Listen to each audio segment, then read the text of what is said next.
আৰু সেই ধৰণে প্ৰধানমন্ত্ৰী ডাঙৰীয়াৰ পৰামৰ্শ মতে আমি 25 আৰু 26 ফেব্ৰুৱাৰী তাৰিখে এডভান্টেজ আছাম 2.0 আমি অসমত অনুষ্ঠিত কৰিম। তাৰ আগদিনাখন অসমৰ আটাইতকৈ পুৰণা উদ্যোগ হৈছে চাহ উদ্যোগ। It is 200 years of history. গতিকে অসমৰ ঔদ্যোগিকৰণত চাহ উদ্যোগক এমফেচাইজ নকৰাকৈ ই সদায় অসম্পূৰ্ণ হৈ ৰ'ব। আৰু সেইকাৰণে এডভান্টেজ অসমৰ লগত ঔদ্যোগিকৰণৰ লগত সংগতি ৰাখি 24 তাৰিখে আমি অসমৰ ঔদ্যোগিকৰণৰ চাহ উদ্যোগৰ ইতিহাস আৰু অসমৰ ঔদ্যোগিকৰণৰ ইতিহাস দুটা এটাই ইতিহাস।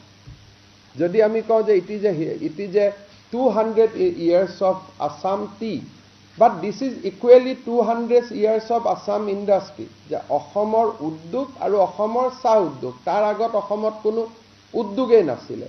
গতিকে 200 বছৰৰ চাহ উদ্যোগ আৰু 200 বছৰৰ অসমৰ উদ্যোগিক বুৰঞ্জী দুইটা একে, দুইটাৰ মাজত কোনো পৃথকতা নাই।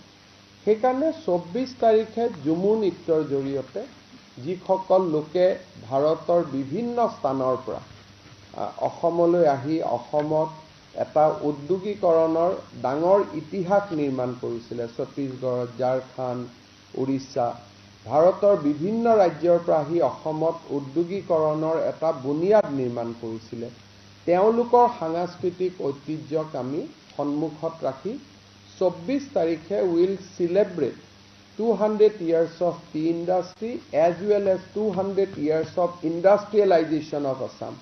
অসমৰ উদ্যোগিকৰণৰ ইতিহাস তাক আমি উদযাপন কৰিম ঝুমুৰৰ জৰিয়তে।